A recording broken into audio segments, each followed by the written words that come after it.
Assalamualaikum warahmatullahi wabarakatuh. Alhamdulillah alladzi 'allama bil qalam 'allamal insana ma lam ya'lam. Asyhadu an la ilaha illallah wahdahu la syarikalah wa asyhadu anna Muhammadan 'abduhu wa rasuluhu la nabiyya ba'dah. Raditu billahi rabba wa bil islami dina wa bi Muhammadin nabiyya wa rasula. Allahumma inni as'aluka rizqan thayyiban wa ilman nafi'a wa amalan mutaqabbala. Bapak Ibu berjamaah pengajian Ahad pagi Masjid Al-Falah yang dirahmati Allah. Mari kita bersama-sama tidak henti-hentinya untuk senantiasa berucap puja syukur kehadirat Allah Subhanahu wa taala, karena sampai dengan pagi ini kita masih diberi kesempatan oleh Allah untuk bertemu muka bermuajah di masjid yang insya Allah penuh dengan barokah dari Allah Subhanahu wa taala. Mudah-mudahan pertemuan kita pada pagi ini mendatangkan keberkahan untuk kita semua. Mudah-mudahan apa yang kita kaji bersama di masjid ini akan mendatangkan hidayah untuk kita semua. Shalawat dan salam mudah-mudahan tetap berlimpah pada dunia Nabi besar Muhammad SAW yang telah membimbing manusia dari zaman gelap ke zaman yang terang, dari zaman biadab menuju zaman yang beradab. Dan mudah-mudahan kita yang hadir di majelis ini dan keluarga di rumah termasuk hamba-hamba yang senantiasa mendapatkan hidayah dari Allah Subhanahu wa taala, agar kehidupan kita selamat dan bahagia dunia, selamat dan bahagia pula nanti kita di akhirat. Amin ya rabbal alamin. Bapak Ibu sekalian, ini sekarang sudah ada ibunya, Pak. Ada 2 orang ibu ya yang datang. Bapak Ibu sekalian, pagi ini yang akan kita bicarakan adalah 7 amalan berpahala haji. Ini diperhatikan baik-baik, perlu adanya penjelasan judul supaya nanti tidak terjadi kesalahpahaman ya. Kalau kita membaca kitab-kitab hadis, maka sabda Rasulullah SAW itu bisa kita bedakan menjadi beberapa macam bagian ya. Ada sabda Rasulullah, ada perbuatan Rasulullah yang terkait dengan hukum. Maka banyak ulama-ulama hadis mengumpulkan sabda-sabda Rasulullah dalam kitab tersendiri. Ada kitab kumpulan hadis hukum, Al-Ahkam. Ya. Kitab ini biasanya diawali dengan bab pertama, bab air, bab hukum tentang air, bab toharoh. Itu kita kitab hadis hukum. Ambil contoh, ada kitab namanya kitab Bulughul Maram. Nah, itu kitab-kitab hadis hukum. Bab yang dibicarakan pertama kali bab toharoh, hukum air. Ada lagi, ada kitab Nailul Autor. Nah, ini juga kitab hadis hukum. Tapi sekalian, dalam kitab hadis hukum ini kita dibimbing oleh Rasulullah untuk membersihkan lahiriah kita, badan kita. Ya. Itu hadis yang pertama. Kelompok yang kedua, ada kitab hadis isinya motivasi, dorongan untuk banyak beramal soleh. Ambil contoh, wonten kitab namanya kitab Riyadhus Shalihin. Ya, ini kitab targhib, kitab motivasi. Kitab hadis targhib biasanya dibahas pertama kali bab pertama, bab taubat. Disitulah nanti kita dibimbing oleh Allah, oleh Rasulullah SAW, bagaimana membersihkan batin. Ya, kalau bab hukum, bab toharoh, bab air, membersihkan lahir. Kalau kitab targhib, kitab-kitab motivasi, kita dibimbing oleh Rasulullah untuk bagaimana cara membersihkan batin. Maka ada kitab Tarhib wa Tarhib Imam Ibnu Mudir, kitabnya besar-besar, ya, 4 jilid besar-besar, ya. Kitab motivasi. Jadi jangan mencari hadis hukum di kitab Tarhib, nggak ketemu. Mencari kitab hadis hukum di Riyadhus Shalihin, orang ketemu, Pak. Sebab Riyadhus Shalihin itu ada kitab Tarhib, kitab motivasi, bukan Al-Ahkam. Berikutnya dikumpulkan oleh hadis Nabi tentang akhlak, tentang etika.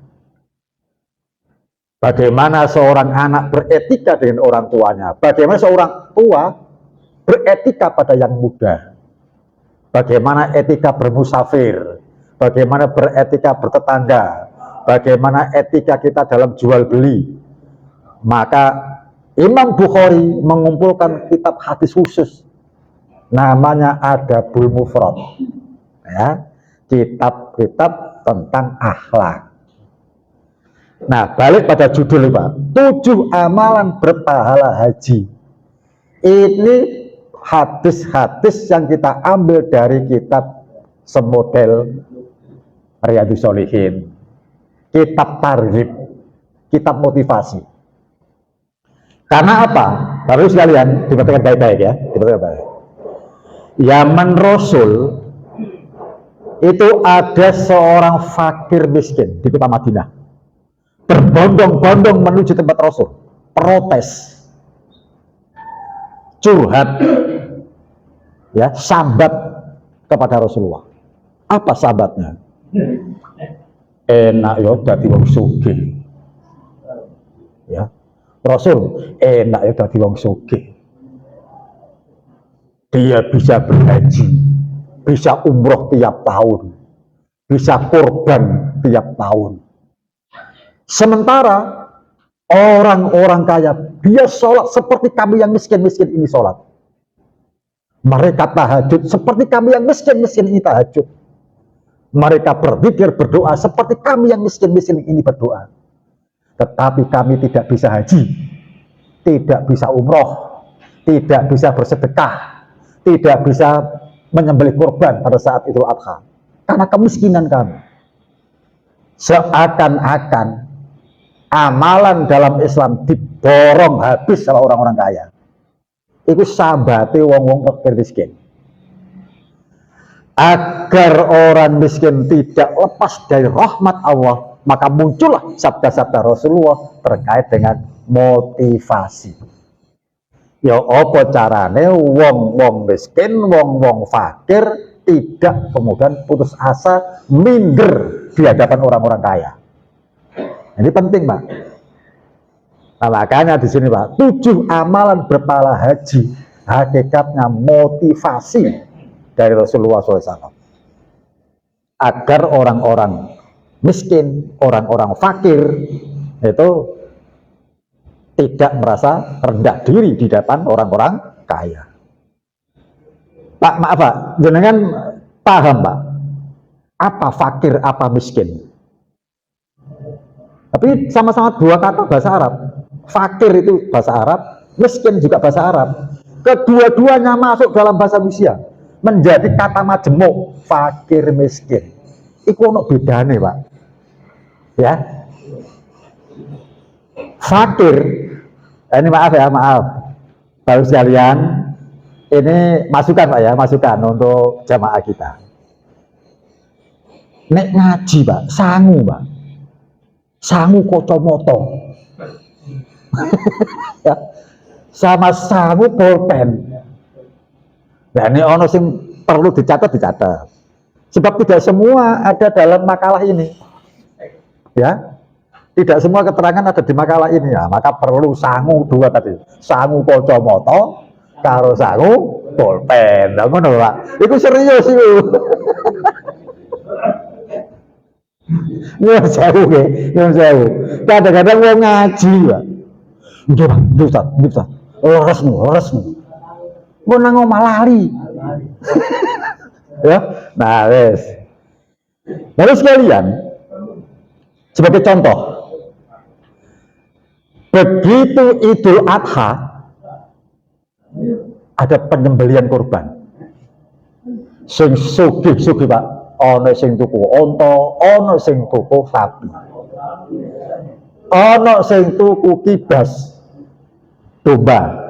Pak itu al-kibas pakai kafa, al-kibas, alif lam kaf ba shin, sin titik telu, al-kibas. Wong Jawa gak iso ngomong al-kibas, kibas jadi gibas. Lebih mantep, sebab huruf kaf kalau di titik bawah egu vokalnya menjadi g, maka diwaca gibas. Sajane itu al-kibas pakai kaf itu ya. Baik orang-orang fakir miskin ini ngomong ke Nabi, Nabi enak ya tadi wong sugih iso korban. Langsung Pak, Rasulullah kemudian berdoa kepada Allah. Pada saat Rasulullah akan menyembelih hewan ternak, hewan kurban, apa yang beliau ucapkan? Allahumma bismillahirrahmanirrahim. Allahumma taqabbal min Muhammad wa ali Muhammad wa min ummati Muhammad. Summa dhahabi. Dengan namamu ya Allah, terimalah kurban ini dari Muhammad. Terimalah kurban ini dari keluarga Muhammad. Terimalah kurban ini dari umat Muhammad. Umat yang mana? Umat yang miskin-miskin. Baru kemudian Rasulullah menyembelih. Pak, bagi yang kaya, doa ini tidak berlaku. Ya, doa ini diperuntukkan mereka yang miskin-miskin yang tidak mampu kurban. Bagi mereka yang miskin-miskin tidak mampu berkorban karena kemiskinannya, ditanggung oleh Rasulullah dengan doa ini. Dia pun mendapatkan pahala kurban seperti orang-orang kaya kurban. Hadis ini sahih Muslim Pak. Ya. Bismillah, Allahumma taqabbal min Muhammad wa ali Muhammad wa min ummati Muhammad. Summa dhahabi. Kemudian baru Rasulullah menyembelih hewan itu.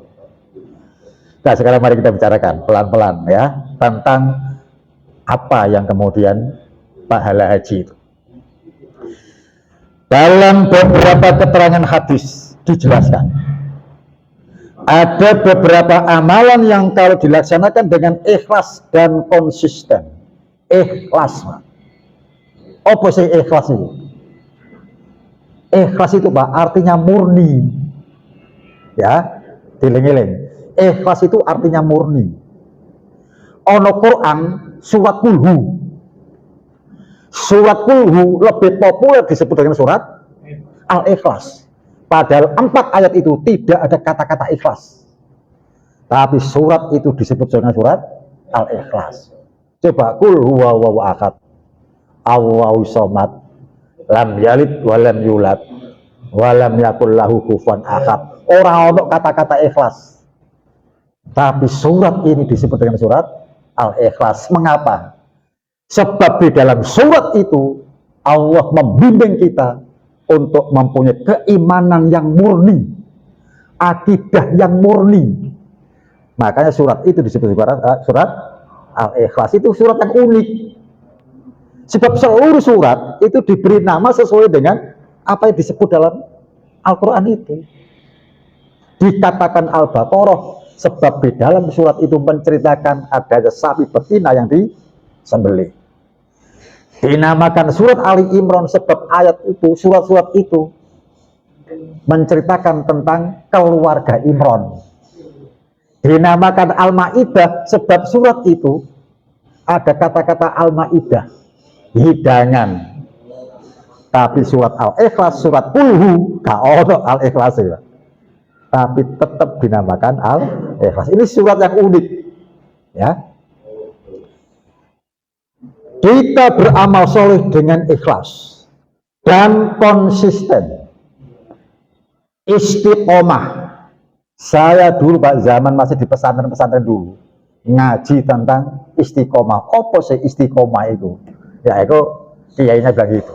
Kiainya bilang istiqomah itu ajeg. Ajeg itu cara Jawa. Apa ajeg? Ajeg itu terus menerus, berkesinambungan. Sudah amalannya ikhlas, terus menerus lagi. Istiqomah. Maka pahala dari amalan tersebut setara dengan pahala haji. Subhanallah. Nanti kita bicarakan amalan apa yang berpahala seperti pahala haji. Sementara pahala haji itu luar biasa. Rasulullah menyebutkan al-umratu ilal umrati kafaratul lima bainahuma wal hajjul mabrur laisa lahu jazaa'un illal jannah. Umroh satu dengan umroh berikutnya. Jenengan umroh tahun 2010, umroh lagi 2020. Jarak 10 tahun dihapus dosa-dosanya. Itu kalau umroh. Wal hajjul mabrur, dan haji yang mabrur, Pak, mabrur, tutup mabur, ya. Haji yang mabrur, haji yang diterima oleh Allah. Tidak ada balasan lain kecuali surga. Ini luar biasa, Pak. Heaven, surga. Pernah sahabat bertanya, wahai Rasul, ajari aku dalam Islam yang bisa memasukkan aku dalam surga dan menjauhkan aku dari neraka. Apa jawab Rasulullah? Qala laqad sa'alta an adzim. Ini pertanyaan yang besar. Sebab apa? Sebab hakikatnya semua manusia itu kepingin masuk surga. Illa man aba, kecuali sih nggak mau. Semua orang itu kepingin masuk surga, Pak. Yang tekun ke masjid kepingin mlebu surga. Sing ra tau sapa masjid yo kepingin mlebu surga. Sing tekun sholat kepingin masuk surga. Sing bebugal gak tahu sholat kepingin masuk surga. Maka jawaban Rasulullah kan laqad sa'al al-azim. Ada huruf takkid di situ ya. Laqad sa'al al-azim. Sungguh ini pertanyaan yang besar. Sebab semua orang kepingin masuk surga. Haji yang mabrur itu haji yang tidak ada pahala lain kecuali surga. Sekarang kita harus tahu, harus cerdas. Amalan apa yang setara dengan amalan haji? Habis sekalian, yang pertama, pergi ke masjid untuk mencari ilmu. Pak, maaf ya, ini nanti akan saya ajak jenengan menggunakan pendekatan-pendekatan sejarah. Ya, selama ini banyak orang yang salah paham tentang masjid. Masjid itu seakan-akan hanya untuk tempat sholat, bukan tempat mencari ilmu. Ini kesalahan fatal. Ya, Pak, apa Pak bedanya masjid dan musola? Ayo, masjid al-masjidu bahasa Arab, al-musola juga bahasa Arab. Kedua-duanya Pak masuk ke dalam bahasa Indonesia, menjadi bahasa Indonesia. Apa beda masjid dan musola? Sementara orang mengatakan, Pak, nek masjid itu ono adane 5 waktu, ono Jumatane, ono iktikafe, ya kan? Ini musola Pak biasa bangunannya cilik, adzan sak obri, adzan zuhur, adzan isya ora, subuh apa meneh ora. Itu musola Pak. Iki salah Pak ngono iku Pak. Ya, salah. Pon kan apa? Saya tanya ya, mesti sampean bisa jawab. Pasti bisa jawab. Jenengan masuk masjid, sholat tahiyatul masjid. Jenengan masuk musola, sholat apa? Apa ono sholat tahiyatul musola? Ora ono, sholat tahiyatul masjid, tetap masjid. Ya. Jenengan masuk masjid, Allahumma ftahli abwaaba rahmatik. Masuk musola, doa apa? Sama. Ya, sama. Nah sekarang berikutnya kesalahan orang Islam sekarang, dikira orang yang ke masjid itu hanya untuk sholat. Sementara masjid zaman Rasul itu berfungsi sebagai sekolahan. Ya, ini diperhatikan baik-baik. Memang al-masjid itu tempat sujud, tapi fungsi masjid fungsi transformasi keilmuan sampai sekarang. Masjid itu tempat transformasi keilmuan sampai sekarang, Pak.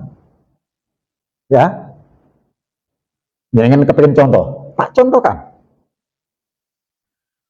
Begitu pentingnya transformasi keilmuan di masjid. Rasulullah SAW menyebutkan pada saat khotib lagi khutbah, ansitu wasma'u, diam dan dengarkan. Sebab khutbah Jumat itu seperti kuliah umum di perguruan tinggi. Semua mahasiswa harus ikut. Seperti hanya khutbah Jumat itu kuliah umum. Semua orang Islam harus ikut.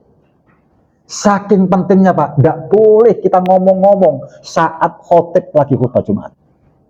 Angsitu wasma'u. Nek ana wong ngomong-ngomong, Pak. Terus sampean ngomong, aja ngomong ya, rungokno khutbah. Ngono kuwi ora entuk.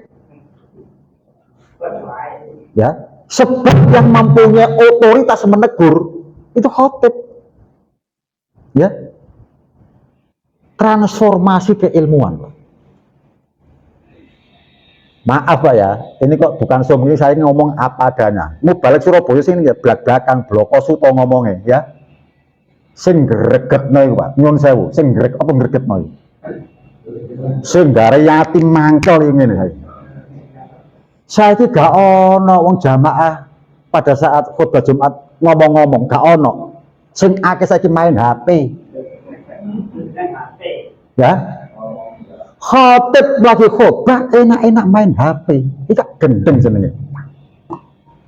Kita itu Pak dilarang berkomunikasi terlebih dulu, dilarang adanya muamalah di situ pada saat khotib lagi khutbah Jumat. Ini transformasi keilmuan, ya. Sekarang pendekatan sejarah. Zaman Rasul Pak, ono perang sing luar biasa yang bisa menentukan arah sejarah Islam, namanya perang Badar. Ya, pada saat perang Badar terjadi, Allah mentakdirkan pasukan Islam menang. Ya, pada saat pasukan Islam menang, maka orang-orang pasukan-pasukan kafir Quraisy yang tertawan dijadikan tawanan perang, dibawalah ke Madinah. Sebab perang Badar itu perang yang disambut di luar kota. Begitu menjadi tawanan perang, Rasulullah kemudian mengajak semua sahabat-sahabat besar untuk diajak berpikir, bermusyawarah. Di mana? Dalam masjid. Iki enake, tawan perang iki diapakno. Itu di runding sama Rasulullah, sama sahabat-sahabat besar. Tolhah bin Zubair, ya. Tolhah bin Ubaidillah, Zubair bin Awam, ya, Umar bin Khattab, Ali bin Abi Thalib, Abu Bakar, Utsman diajak untuk berunding. Iki naik diapakno. Muncul Umar bin Khattab. Kita bunuh saja. Wes gak kakan cangkem, dibunuh saja. Kenapa? Ini dulu pasukan yang sekarang kita tawan, orang yang zalim pada saat kita di Mekah. Banyak saudara-saudara kita yang disiksa. Lihat itu Bilal bin Rabah, babak belur disiksa oleh orang-orang kafir Quraisy. Sekarang kita tawan, kita bunuh saja. Ini nggak cocok pemikirannya dengan Abu Bakar. Oh jangan. Orang-orang yang tertawan ini sebetulnya saudara kita, sesuku dengan kita, suku yang dimuliakan oleh Allah. Pak, suku Quraisy, Pak, itu suku yang dimuliakan oleh Allah. Ya, tidak ada suku yang terhormat melebihi suku Quraisy. Saking terhormatnya, Pak. Sampai dengan nama suku ini dijadikan nama surat dalam Al-Quran. Surat Al-Quraisy. Tidak ada suku di dunia yang dijadikan nama surat dalam Al-Quran kecuali suku Quraisy. Ini menandakan bahwa suku itu dimuliakan oleh Allah. Ojo dipateni. Iku ngono saudara kita. Nah gini aja kata Abu Bakar. Kita bebaskan dia dengan syarat. Apa syaratnya? Mengajarkan baca tulis bagi teman-teman kita yang masih buta huruf. Belajarin nanti di masjid. Jadi fungsi masjid adalah tempat mencari ilmu. Fungsi masjid itu tempat transformasi keilmuan. Ya, ini jangan sampai kemudian kita abaikan. Masjid zaman Rasulullah juga berfungsi seperti rumah sakit. Begitu datang dari peperangan, ono sing kena tombak, ono sing kena pedang, ono sing kena panah, diobati, Pak. Di mana? Di masjid. Masjid berfungsi seperti rumah sakit. Kalau ada apa-apa dirapatkan, Pak. Musyawarah di masjid. Masjid berfungsi seperti balai RT, balai RW, seperti gedung DPR. Tempat musyawarah. Itu masjid. Tapi zaman sekarang ini, Pak, semua fungsi-fungsi masjid itu diambil alih oleh institusi-institusi tertentu. Wes nek ndolek ilmu ojo nang masjid. Tak gawe no gedung dhewe jenenge sekolahan. Muncul al-madrasah. Muncul kampus-kampus. Nek loro ojo ditambahin nang masjid. Ditambahin nang rumah sakit. Tak gawe no gedung dhewe jenenge hospital. Jenenge rumah sakit. Nek rapat ojo nang masjid. Tak gawe gedung dhewe jenenge DPR, gedung DPR. Balai RT, balai RW. Ada satu yang tertinggal. Apa? Ruhul jihadnya tertinggal di masjid. Ya. Ruhul jihad tertinggal di masjid. Tidak ada ruhul jihad di kampus-kampus. Tidak ada ruhul jihad lagi di tempat-tempat rapat. Tidak ada lagi ruhul jihad di rumah sakit. Jenengan Pak sakit di opname telung dino gawe BPJS waras gak waras kudu mulai. Sebab ruhul jihadnya tertinggal di masjid, tidak ada di rumah sakit. Saya ini pengalaman Pak masalah itu, tahu ngelakoni. Begitu anak saya sakit, saya bawa ke puskesmas kecamatan. Oleh puskesmas dirujuk ke rumah sakit. Nah, saya sebut rumah sakit mana? Branding, Pak, enggak boleh ya. Di rumah sakit, resepsionisnya bilang, maaf Pak, tidak ada kamar. Saya bilang, loh saya ke sini karena ada rujukan. Dari puskesmas, saya dirujuk ke sini, maka saya ke sini. Enggak apa-apa Bu, nanti saya bayar. Saya nggak pakai BPJS, saya bayar cash. Sebentar Pak ya, saya carikan. Ujung-ujungnya ono kamar. Maka ini gak duit ojo loro. Sebab ruhul jihadnya tertinggal di masjid. Orang ono ruhul jihad nang rumah sakit. Termasuk sekolahan, kampus-kampus.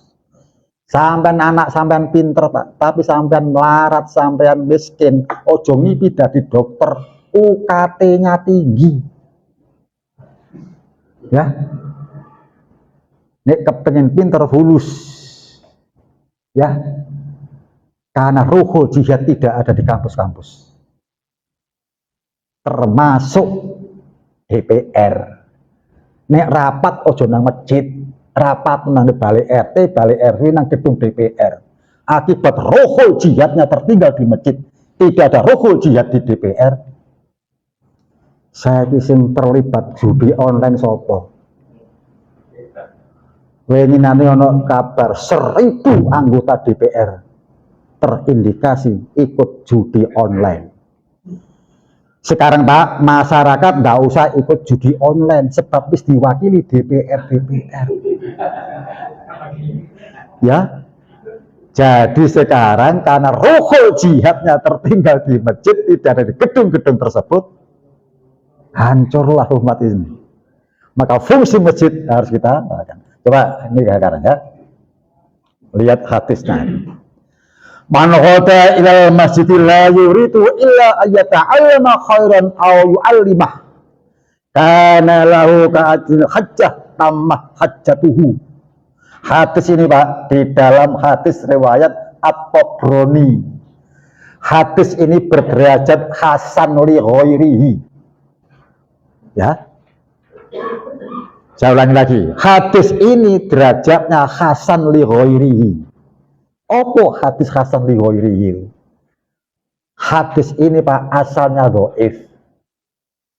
Tapi banyak hadis-hadis riwayat yang lain yang mendukung.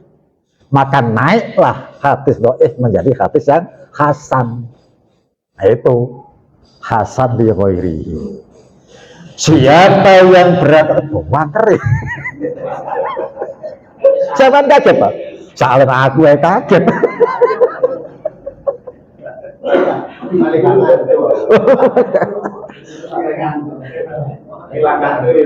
Ngapunten nggih, kula mau balik Surabaya wis ngene iki, Pak. Wis kita selorok apa anane ngomongnya wis tepas-tepos ya. Siapa yang berangkat ke masjid hanya untuk belajar kebaikan. Makanya Pak, kita di sini majelis taklim, majelis zikir, majelis keilmuan. Majelis ini tempat transformasi keilmuan. Siapa yang pergi ke masjid hanya untuk belajar kebaikan dan atau mengajarkannya, maka lanjutan Nabi mengatakan ini, diberikan pahala seperti pahala haji yang sempurna. Ini luar biasa. Makanya Pak, jangan bosan-bosannya jenengan pergi ke masjid. Jika di masjid itu ada transformasi keilmuan, ada ceramah-ceramah, ada kuliah-kuliah subuh, kuliah ba'da maghrib, ikuti Pak. Itu majelis keilmuan. Ya. Nah. Berikutnya Pak. Nomor 2. Berwudu di rumah dan istiqomah sholat berjamaah di masjid. Tapi sekalian, ada hadis riwayat dari Abu Daud, hadis nomor 471. Hadis ini marfu. Apa marfu? Marfu itu sanadnya Pak, nyambung sampai Rasul. Ya, ini namanya hadis yang marfu. Sanadnya nyambung sampai Rasulullah. Diabadikan dalam Sunan Abu Daud hadis nomor 471. Man kharaja min baitihi mutatahhiran ilal sholatil maktubah fa ajruhu ka ajril hajjatul muhrim. Wa man kharaja ila tasbih duha la yanqusuhu illa iyahu fa ajruhu ka ajril mu'tamir. Siapa yang keluar dari rumahnya dalam keadaan suci, Pak, menanjenengan ke masjid, wudunya nang omah. Ya, wudunya di rumah. Kalau nanti jenengan kok dalam perjalanannya kemudian kentut, jangan balik pulang.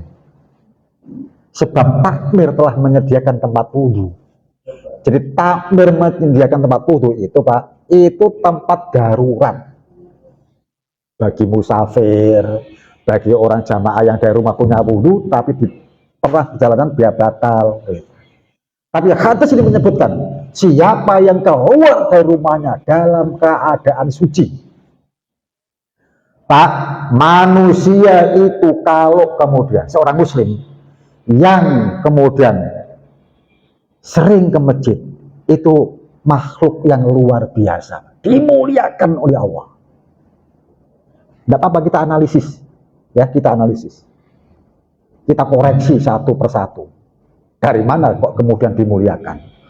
Orang pergi ke masjid Pak, hatinya saja punya niatan yang suci, ya, niat untuk takorub, mendekatkan diri pada Allah. ibadah kepada Allah, menuju masjid. Ora ono wong nang masjid harapane entuk kotak jajan ora ono. Ya, walaupun di sini ada kotak jajan. Ora ono wong sing teko mrene arep-arep entuk kotakan. Niatnya suci karena Allah. Dua, pakaiannya Pak, pakaian suci. Tidak ada pakaian najis di sini. Suci semua. Badannya badan yang suci. Adus kabeh ngene. Sapa sing durung adus ngacung? Kabeh padha adus, suci badannya. Masuk di tempat yang suci, menyebut asma Allah yang suci. Maka Allah Subhanahu wa ta'ala menurunkan sekian banyak malaikat untuk berdoa kepada orang ini. Doanya cuma 3. Allahumma firlahu, Allahumma arhamhu, Allahumma tub alaih. Selama orang itu duduk dalam masjid, selama itu pula malaikat mengulang-ulang doa itu. 3 permohonan. Ya Allah, ampunilah dia. Siapa? Yang duduk dalam masjid ini. Ya Allah, rahmatilah dia. Siapa? Yang duduk dalam masjid ini. Allahumma tub alaih. Ya Allah, terimalah taubatnya. Taubatnya siapa? Taubatnya orang duduk dalam masjid ini. Ini luar biasa, Pak. Makanya berbahagialah jika kita ini sering menggunakan langkah-langkah kaki menuju masjid. Ini diperhatikan baik-baik. Barang siapa yang keluar rumahnya dalam keadaan suci untuk melaksanakan sholat wajib, maka pahalanya seperti pahala orang haji yang sedang ikhram. Ingat-ingat Pak, supaya tidak terjadi salah pahaman. Ini sabda Rasul, bukan hadis hukum, tapi ini hadis motivasi.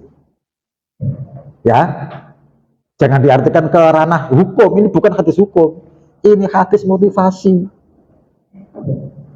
Berikutnya, dan barang siapa yang keluar dari rumahnya untuk melaksanakan sholat duha, dia tidak mempunyai niat kecuali itu, maka pahala seperti pahala umroh.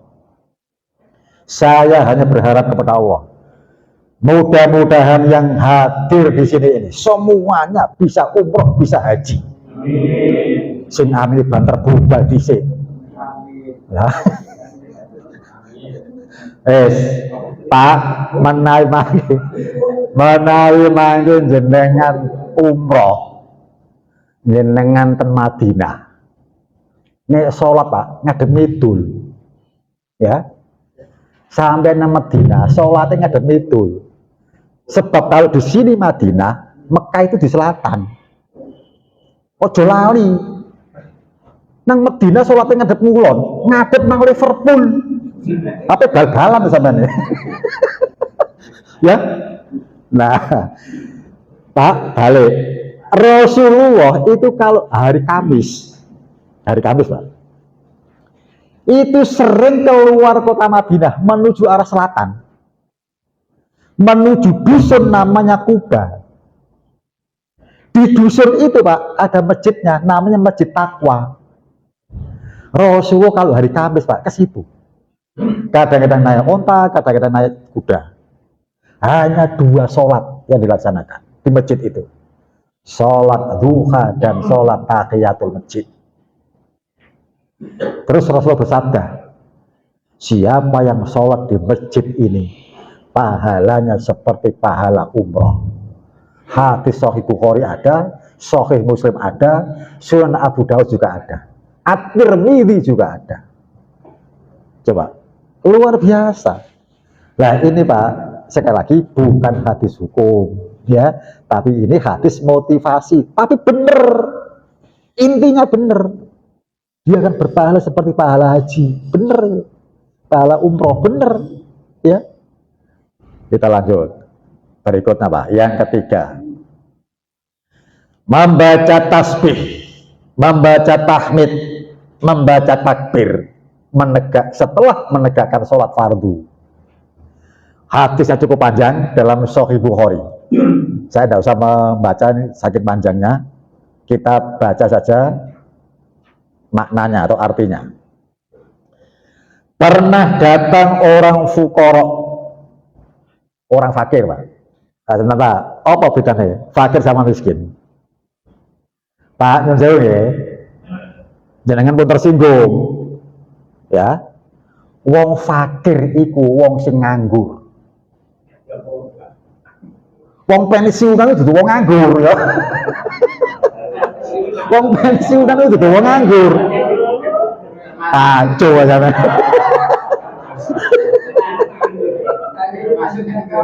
Tutup. Wong fakir itu wong nganggur. Wong nganggur itu, Pak, karena dia tidak bekerja, tidak ada pemasukan. Wong nganggur butuh mangan. Dia nganggur gak mangan gak apa-apa. Ini butuh mangan. Oh, pemane nganggur doyan mangan. Waduh. Ya, iku wong fakir. Iku akeh, Pak, nang Indonesia akeh, nang Surabaya akeh wong fakir. Beda karo miskin. Ya, beda karo miskin. Miskin itu, Pak, dia punya pekerjaan. Dia punya penghasilan. Tapi nggak cukup. Gaji ini, Pak, 2,5 juta saulan. Anak pitu doyan mangan kabeh. Doyan mangan kabeh, sekolah kabeh ora cukup. Nah, itu miskin, Pak. Nah, wong itu kok. Ya. Jadi kudu ngerti apa bedane fakir, apa bedane miskin. Lah ini orang fakir, Pak, ngomong ke Nabi. Orang-orang kaya dengan harta benda mereka dapat kedudukan yang tinggi dan kenikmatan yang abadi. Iku omongane wong miskin.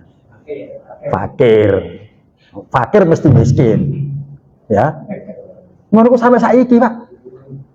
Sampeyan delok wong rapat itu ketok, Pak. Nek wong sugih sing usul, kabeh padha meneng. Sebab ana wong sugih usul. Padahal usul gak pokro. Tapi berhubung sing usul sugih kabeh padha meneng, ngrungokne, Pak. Ganti sing miskin usul. Walaupun usulannya itu bagus, orang patek digatekno sebab melarat. Aku pengalaman, Pak, ngene iki ya, sebab aku tahu dari ketua RW. Rapat RW, Pak. Ini orang sugih sing usul, kabeh meneng. Aku batin, oh ngene kelakuan wong. Ngene kelakuane wong-wong. Wis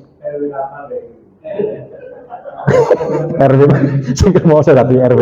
Ya. Kan kadang ya oh ngene kelakuane wong. Kayak batin ae. Nek ono wong sugih usul gak patek pokro dirungokno, Pak. Meneng kabeh. Sejak zaman Rasul pun begitu. Makanya orang miskin mengatakan orang kaya mereka mendapatkan kedudukan yang tinggi dan kenikmatan yang abadi. Dilanjutkan, Pak. Mereka puasa seperti kami yang miskin-miskin ini puasa. Mereka sholat seperti kami yang miskin-miskin ini sholat. Tapi mereka bisa haji, mereka bisa umroh, dia bisa berjihad dengan hartanya, dia bersedekah dengan hartanya. Seakan-akan amalan dalam Islam habis diborong oleh orang-orang kaya. Untuk membangkitkan semangat orang-orang miskin, Rasulullah menjawab, maukah aku sampaikan kepada kalian sesuatu yang apabila kalian ambil sebagai amal ibadah, kalian akan dapat melampaui derajat mereka. Dan tidak akan ada orang yang dapat mengalahkan kalian selama kalian mengamalkan ini. Kemudian Rasul menyebutkan, kecuali ada orang yang mengamalkan amal yang sama dengan kalian. Apa amalan itu? Bertasbihlah. berucap subhanallah. Bertahmidlah, berucap alhamdulillah. Bertakbirlah, berucap Allahu Akbar. Setelah habis sholat fardu salasan wa salasin, 33 kali. Sekali lagi Pak, ini bukan hadis hukum, ini hadis motivasi bagi orang-orang yang miskin-miskin, yang tidak mampu haji karena kemiskinannya. Wis ucapkan aja subhanallah, subhanallah, alhamdulillah, alhamdulillah, Allahu Akbar, Allahu Akbar setelah habis sholat salasan wa salasin, 33 kali. Subhanallah, saiki akeh wong sing lamcing. Apa lamcing? Mari salam pelencing. Saiki ora ana sing lamcing. Sing akeh mari salat begitu salam buka HP. Iku sing akeh. Ya, mari salat buka HP. Pak, sekecil apapun waktu kita yang punya, walaupun kita tidak punya waktu yang banyak, jangan sampai ditinggalkan Pak, tentang zikir setelah sholat. Bahkan Rasulullah mengajarkan 4 kalimat. Jadi pentingnya ngaji gue pulpen yang mana ini. Nukono gak ono. Ya, dicatat Pak nanti ya. Jika kalian tidak punya waktu untuk berzikir kepada Allah, ucapkan 4 kalimat yang masing-masing diulang 3 kali. Nanti pahalanya seperti apa yang sudah kami paparkan di atas tadi. Kalimat apa itu? 1. Subhanallah adada khalqi. Subhanallah adada khalqi. Subhanallah zinata arsy. Subhanallah zinata arsy. Subhanallah midada kalimati. Subhanallah midada kalimati. Yang keempat, subhanallah ridho nafsi. Subhanallah ridho nafsi. Itu Sahih Bukhari ada, Sahih Muslim juga ada. Jika kalian tidak punya banyak waktu, ucapkan 4 kalimat itu bang, masing-masing diulang 3 kali. Pahalanya seperti yang sudah diterangkan tadi, melampaui pahala orang haji, orang umroh, orang bersedekah, orang berjihad. Ini kan luar biasa. Sekali lagi, hadis ini bukan hadis hukum, tetapi hadis motivasi.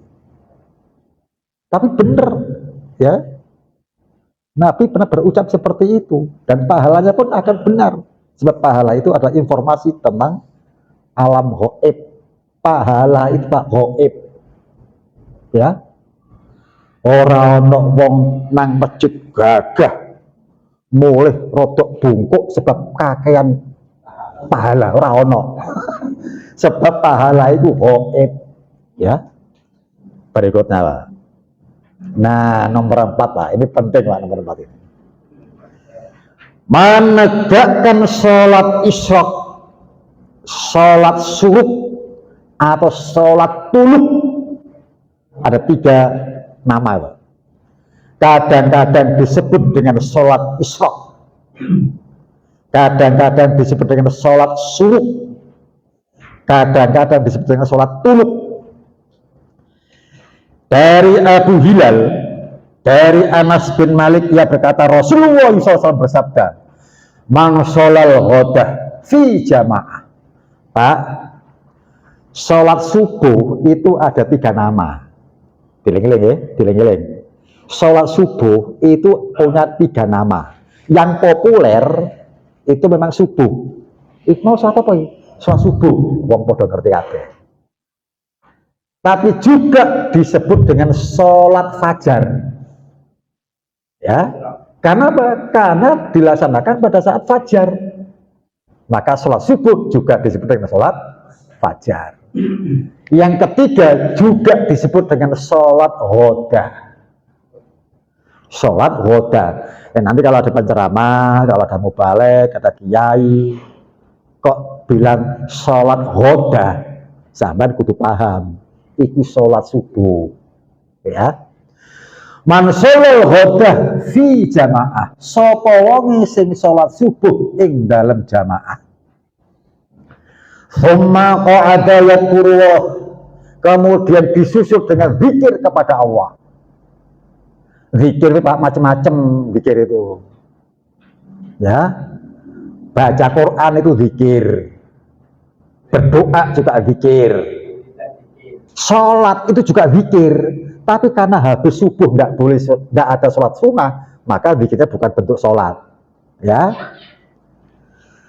Hatta tata'u asyamsu, dia berzikir sampai terbitnya matahari. Pak, ini mesti dipahami nanti ya, salah-salahnya dia paham. Berbahagialah kalau kemudian jenengan pada saat sholat subuh berjamaah di masjid. Di masjid kemudian ada kuliah subuh. Pak, kuliah subuh itu termasuk zikir. Jenengan kok ngrungokne ceramah subuh itu Pak majelis zikir. Ini Pak majelis taklim, majelis zikir seperti ini. Kalau kemudian dikatakan hatta tatlu as-samsu, hingga datangnya terbit matahari. Sekarang kita diuntungkan dengan teknologi. Waktu terbit telah tiba. Waktu syuruk telah tiba. Ditunggu dulu Pak, barang 2-3 menit, ya. Summa sholat ini, kemudian dia sholat 2 rakaat. Kanat lahu ka'ajri hajjah wa umroh, tamah. Kemudian dia menegakkan sholat 2 rakaat, ya. Kanat lahu ka'ajril hajjah, maka dia akan berpahala seperti haji wa umroh dan umroh. Rasul menyebutkan tamah, sempurna. Hadis ini oleh Muhammad Nasiruddin Albani disebut sebagai hadis hasan li ghairihi, hadis yang makbul, hadis yang bisa digunakan untuk pegangan dasar hukum menegakkan sholat. Ya, ini hadis makbul, hadis hasan li ghairihi. Bin Bas juga mengatakan begitu. Ahli hadis total, ya. Tapi Pak, dari 4 mazhab semuanya sepakat bahwa sholat isyraq, sholat subuh, sholat tuluk itu hakikatnya sholat duha di awal waktu. Ya, sholat duha di awal waktu. Pak, waktu duha itu dibagi 3. Sepertiga awal, sepertiga pertengahan, sepertiga akhir. Sholat duha yang afdol itu di sepertiga pertengahan, bukan sepertiga awal. Ya. Waktu sholat oleh Rasulullah, zaman Rasulullah itu menggunakan fenomena alam. Diperhatikan baik-baik ya. Waktu sholat itu terikat dengan fenomena alam. Kapan maghrib itu? Maghrib itu adalah jika langit sudah warna merah kekuning-kuningan. Itulah saatnya waktu maghrib. Sebab zaman Rasul durung ono arloji, durung ono jam dinding, durung ono beker, pabrike durung ngadeg. Maka fenomena alam yang digunakan. Kapan waktu isya? Waktu isya itu adalah waktunya pada saat langit warna merah kekuning-kuningan telah hilang ditelan gelapnya malam. Itulah sholat isya. Kapan subuh? Subuh itu pada saat fajar muncul. Itulah waktu subuh. Waktu zuhur kapan? Apabila ada benda didirikan. Bayang-bayang condong ke timur. Dengan kata lain, matahari sudah condong ke barat. itulah saatnya duhur. Kapan waktu asar? Jika bayang-bayang benda 2 kali lebih panjang dari benda aslinya. Fenomena alam. Nah, saiki duha itu kapan? Diperhatikan baik-baik ya, diperhatikan baik-baik. Rasulullah juga menggunakan fenomena alam. Jika ada onta yang kemudian ditambat, onta ditaleni gulune, ditaleni karo wit kurma. Semalaman Pak, onta ini tidur. Tidurnya onta itu dengan duduk. Orang klesetan ya batang diguling gak ono. Jadi yang namanya onta itu tidurnya duduk. Begitu pagi datang, dia bangun. Melek lah, tapi keduduk. Nanti kalau mataharinya sudah tinggi, agak panas, dia akan berdiri. Ya, pada saat onta berdiri dari tidurnya dan menghentak-hentakkan kakinya ke bumi, itulah saatnya sholat duha. Nah, itu Pak, fenomena alam.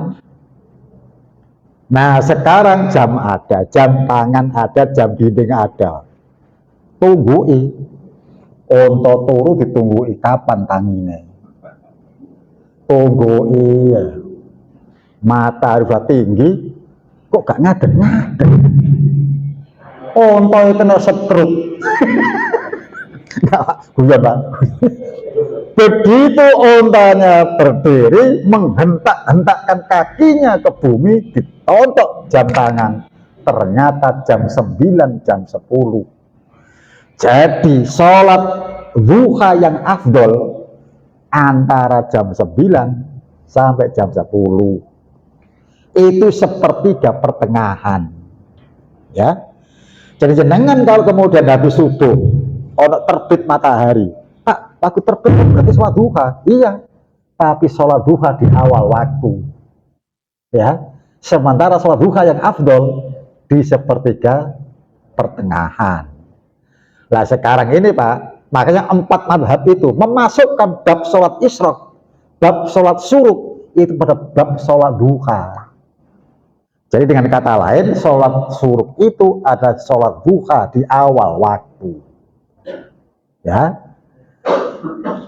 dan ini luar biasa Pak. Rasul menyebutkan sapa wong sing sholat subuh berjamaah itu menjadi syarat Pak.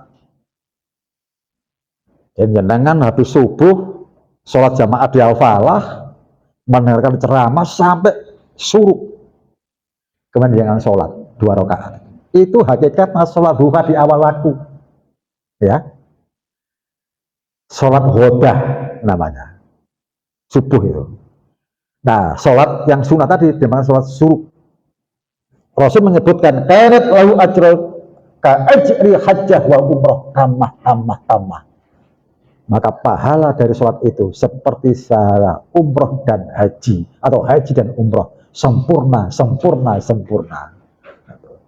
Kita lanjut, nomor 5, umroh di bulan Ramadan.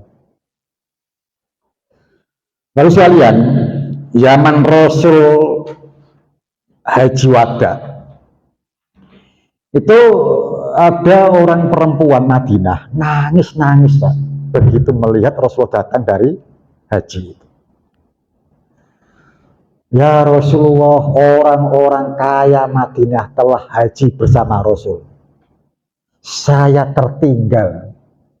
Saya gak keduman gak kebagian kendaraan. Kendaraan zaman itu onta. Saya Rasul punya kendaraan, punya onta 2. Yang satu dipakai oleh ayah saya. Yang nomor 2, onta kedua dipakai ayah saya untuk mengangkut bekal-bekal haji. Saya tidak kebagian kendaraan. Nangis orang perempuan ini Pak. Nah, untuk membangkitkan semangat lagi, Rasul menyebutkan dari Ibnu Abbas bahwa Rasulullah bersabda pada seorang wanita yang nangis-nangis tadi, "Iktamiri fi Ramadan, fa inna ummatan fi Ramadan ta'dilu hajjah Hadis ini Mbak Sunan Ad-Darimi, hadisnya hadis sahih. Menurut syarat Bukhari, syarat Muslim. Hadis ini sahih. Dengan banyak jalur periwayatan. Berumrohlah pada bulan Ramadan. Karena umroh pada bulan Ramadan setara dengan ibadah haji. Hadis ini Pak, wis diwaca karo wong sing duit biro travel. Akibatnya apa? Akibatnya nek wae umroh di bulan Ramadan larang Pak. Sebab sama dengan haji pahalanya. Wis diwaca karo sing duit biro travel. Ya lapo ya maca iki ya ngono. Ya. Sampai dalam riwayat Bukhari, Pak. Hadis sahih Bukhari menyebutkan gini. Fa inna umratan fi Ramadan taqdi hajjatan aw hajjatan ma'in. Umrah di bulan Ramadan sebanding dengan haji bersamaku, kata Rasulullah. Ini luar biasa, Pak. Makanya, Pak, jenengan tidak usah minder, tidak usah berkecil hati. Pak, biyen aku sik enom kuat, awakku sehat, gak di duit kanggo haji. Bareng saya duit akeh, awakku remek. Ora iso haji, wis ketuan. Nek saiki umur 20 tahun, daftar saiki Pak, 40 tahun lagi. Saya kemarin tanya pada petugas haji, saya bilang, nek aku haji saiki kira-kira tahun piro? 40 tahun lagi Pak. Wah, maka umur saya 20 tahun. Saya 60 tahun loh Pak. Daftar saiki umur 100 tahun kayak berangkat. Iku budal haji itu budal setor nyawa. Ya. Nah, hadis ini Pak sangat bermanfaat untuk membangkitkan semangat. Yo apa carane aku beramal iso pahalane padha karo haji. Hadis Rasul menyebutkan, fa inna umratan fi Ramadan taqdi hajjatan aw hajjama'i. Umroh pada bulan Ramadan sebanding dengan haji bersamaku. Itu hadis Sahih Bukhari nomor 1730. Sekali lagi, hadis ini adalah hadis motivasi. Ya, itu malu Pak. Ijek enom, gak iso haji sebab gak ada duit. Barang mesti duit, gak iso lunga haji sebab ketuan. Podo karo nyuwun sewu nggih, podo karo aku Pak. Aku yang ngono subhanallah, waktu jek enom kuat sehat. Ora iso lunga haji sebab ora iso mangan sate gulai kambing sebab gak iso tuku. Bareng saiki duwike akeh ora entuk mangan sate gulai kambing. Nasib.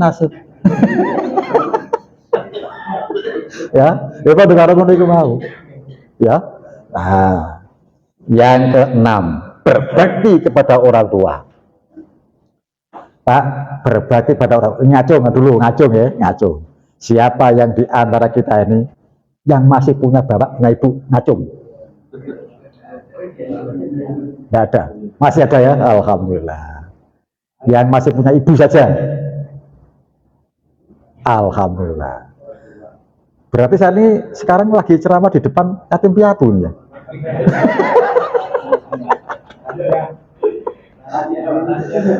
Pak, gini, maksud saya begini. Zaman sahabat Pak, Nabi sudah tidak ada, Nabi sudah wafat ya. Zaman sahabat Pak, itu ada sahabat yang nangis gara-gara ibunya meninggal dunia. Nangis sejadi-jadinya. Sampai sahabat-sahabat yang lain itu menasihati dengan sedikit marah. Kaya wong goblok kae, nangis-nangis tinggal mati ibunya. Bukankah kamu tidak tahu bahwa Rasul menyebutkan mayat itu akan disiksa gara-gara tangisan keluarganya. Langsung Pak, sahabat yang nangis tadi bilang, saya menangis bukan karena ibu saya meninggal. Saya menangis sebab pintu surga telah tertutup untukku gara-gara ibu saya meninggal. Berbahagialah kalau jenengan masih punya ibu. Itu artinya apa? Bakti jenengan masih terbuka lebar tentang surga jannatul na'im yang dijanjikan. Taat pada kedua orang tua atau salah satu di antara keduanya menjadikan kita terbuka pintu lebar-lebar masuk ke dalam surga. Hadis Nabi menyebutkan dalam hadis riwayat At-Tabrani dalam kitab Al-Mu'jam Al-Awsat, ya, juz 5 hadis nomor 2304, ya. Ada seorang laki-laki yang mendatangi Rasulullah. Ia ingin sekali untuk pergi jihad. Namun Rasulullah menolak. Jangan. Kemudian Rasulullah bertanya, kamu masih punya kedua orang tua? Dia bilang, saya masih punya ibu. Bapak saya sudah meninggal. Rasul mengatakan, bertakwalah kalian kepada Allah. Berbuat baiklah dengan ibumu. Jika engkau berbuat baik kepadanya, maka statusnya ada seperti orang berhaji, seperti orang umroh, seperti orang berjihad. Ini luar biasa, Pak. Tapi Pak, berbakti pada orang tua itu subhanallah sangat berat. Sangat berat. Karena apa? Pak, jujur saja ya, saya kok tidak semon-semon jenengan. Jangan jawab secara jujur. Uang ini Pak, kira-kira tambah umure, tambah tua, tambah pendiam atau cerewet? Jujur lah ya, cerewet. Uangnya tambah tua, tambah cerewet. Sementara anaknya suruh berbuat baik, suruh berbakti. Wong nang cerewet. Ojo tua Pak, ojo nganteni, ojo konten tua. Saya kisah 6 loh, cerewetnya luar biasa. Ijek 6 cerewet, apa mana wis tua. Saya lecek ngomong tuh, saking cerewetnya. Pak, sebagai perbandingan, jenengan punya cucu, ya, menimang-nimang cucu, ya, melihat menciumi cucu, seperti yang Rasulullah menciumi siapa? Hasan dan Husain, menyayangi. Begitu cucu dalam timangan kita, dadak cucunya ini ngompol. Jenengan segera, oh pipis, karo guyu, pipis, oh, karo guyu sampean. Ganti saiki. Sing ditimang ibuke. Sing ditimang ibuke. Mari nemoni prokotok. Apa ini apa prokotok? Sampeyan Pak kena najis dari kotoran ibu. Kira-kira sampean guyu-guyu to jenengan brekno ae. Jenengan tidak akan pernah tersenyum. Marah iya. Ya. Apa meneh wong sepuhe pikun. Ya Allah, luar biasa Pak. Kudu kuat mental. Ya. Saya pernah mengalami masalahnya. Aku bisa ngomong sebab aku mengalami.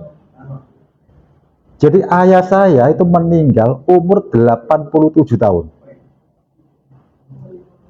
2 tahun sebelumnya, jadi umur 85 tahun, mulai pikun. Ya sih, dieling-eling selucu-lucu nih Pak ya. Biasanya orang pikun itu Pak, masalah-masalah lalu, puluhan tahun itu ingat. Tapi yang sekarang ini, yang barusan ini, nggak ingat. Nah, lucunya nih Pak, aku ditakoni. Kalau ayah saya manggil satu imam, ya. Mang, nah awakmu zaman Jepang kok nanti Mang? Aku menengahi, oh zaman Jepang takon aku. Ibu saya yang bilang, Pak, imam ditakoni zaman Jepang, aku belum lahir. Ibu belum lahir Pak. Zaman Jepang. Bapak sing wis pikun, takon, Mam, zaman Jepang awakmu nanti. Bisa guyu wae Pak ya. Sama dengan hal yang luar biasa Pak. Yang sedih-sedih juga ingat, ya. Lalu karena itu berbakti pada orang tua. Berbahagialah kalau kita masih punya orang tua. kalau toh kita tidak mempunyai orang tua karena sudah meninggal, berbaktilah pada orang tua, melanjutkan cita-cita orang tua, melunasi hutang-hutang orang tua, menyambung silaturahim dengan teman-teman orang tua. Itu termasuk bakti kita pada orang tua yang sudah meninggal dunia. Kita lanjut Pak, yang terakhir Pak. Berniat untuk pergi haji, walaupun kemungkinan niatan itu tidak kesampaian. Walaupun yang dalil yang saya sebutkan itu dalil terkait dengan tidur, tapi dalil itu intinya bisa berlaku umum. Karena apa? Keumuman hadis itu bisa digunakan untuk menggunakan hukum-hukum yang lain. Ini dalam bahasa usul fikih dinamakan dengan kias, ya. Barang siapa yang tidur dan ia berniat untuk menegakkan sholat malam, sampean arep turu wis masang niat engko jam 3 tangi tahajud, iku nis niatan ngono. Lalu ia tertidur hingga datang waktu subuh, dadak karipan Pak, ora iso sholat subuh, maka ia mendapatkan pahala apa yang ia niatkan. Sedangkan karipan jenengan, kesiangan jenengan tadi dianggap sedekah dari Allah Subhanahu wa taala untuk kita. Tapi saya yakin Pak, ini maaf ya, saya yakin jenengan yang duduk di sini nih, semuanya saya yakin sebelum subuh jenengan mesti ngelilir. Ya, saya yakin itu. Tinggal kemauan kita mau tahajud atau tidak. Tapi wis bangun nih kita Pak. Sebab ini merupakan sunatullah. Ya, sunatullah. Artinya apa? Hukumnya Allah diletakkan pada orang yang seumur-umur dengan kita ini untuk bangun sebelum fajar. Sampai jam 2:30 wis tangi, Pak. Saya yakin wis bangun. Karipan itu boleh, Pak. Sehari 2 hari mungkin capek, mungkin sakit. Tapi bendino karipan itu kasus.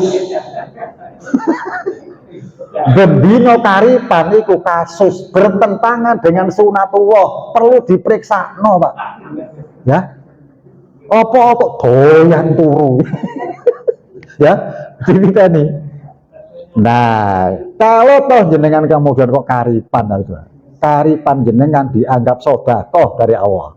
Niat jenengan tahajud tetap diberi pahala tahajud. Seperti hanya haji.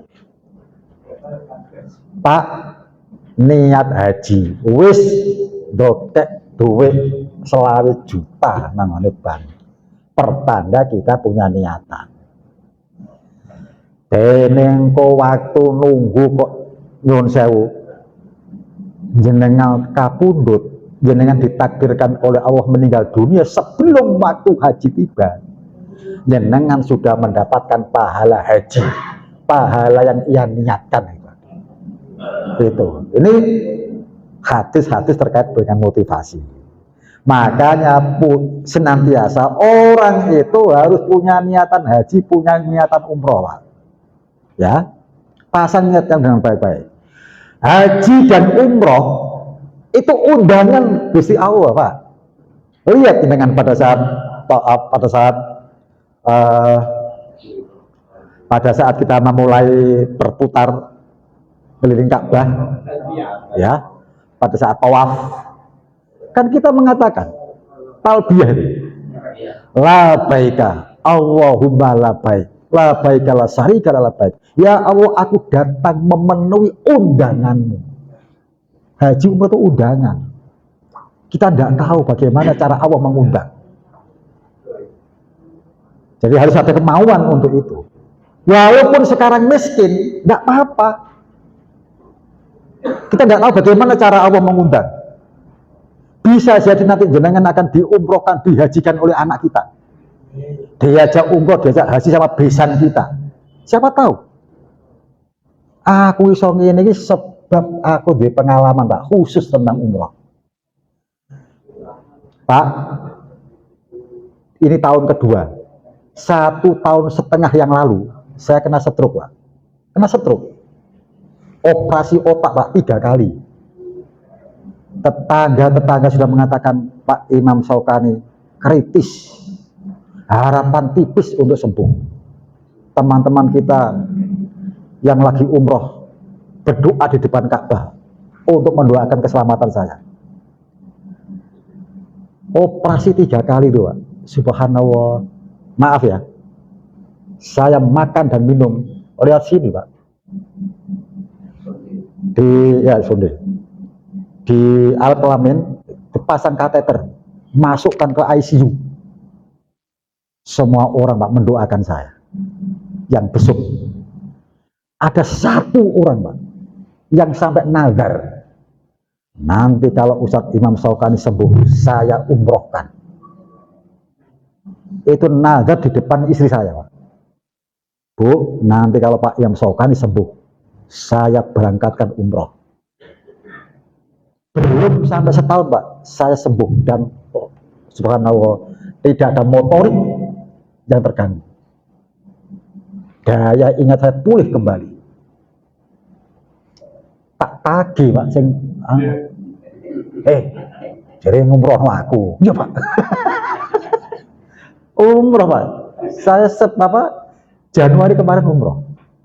Padahal belum setahun Pak saya kena stroke.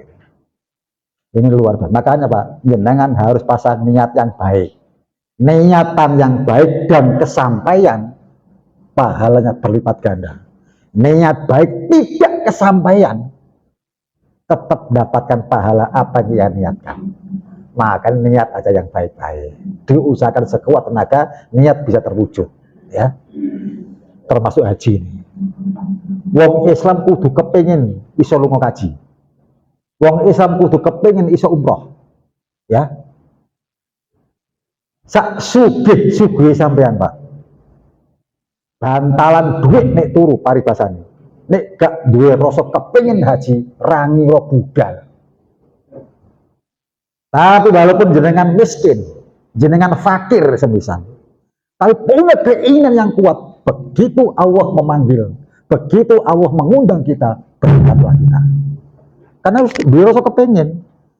Antara kepinginnya kita dengan takdirnya Allah bertemu, namanya taufik. Ya, taufik gak ono, kena stroke Pak Taufik. Ada lagi. Kayak jeneng taufik ya. Taufik itu adalah maksud kita, cita-cita kita, keinginan kita, niatan kita pas bareng karo apa sing ditakdirno Gusti Allah. Nah, itu namanya taufik. Sebab ono Pak sing bercita-cita sejak lama tapi Allah tidak mentakdirkan, itu bukan taufik gitu. Taufik itu bersatunya cita-cita kita, niatan kita dengan takdirnya Allah. Itu taufik. Makanya mudah-mudahan kita mendapatkan taufik dari Allah Subhanahu wa taala. Saya cukup yang dapat saya sampaikan. Dan saya mohon maaf Pak ya kalau aku ini ceramah sing iki Pak, getok selorok omongan ini rodok kaku ya. Enggak apa-apa. Saya harapkan nanti yang benar jadikan hidayah untuk kita semua. Mudah-mudahan apa yang saya ucapkan salah, mudah-mudahan kesalahan itu diampuni oleh Allah Subhanahu wa taala. Saya kembalikan pada pembawa acara. Dari saya sekian. Wassalamualaikum warahmatullahi wabarakatuh.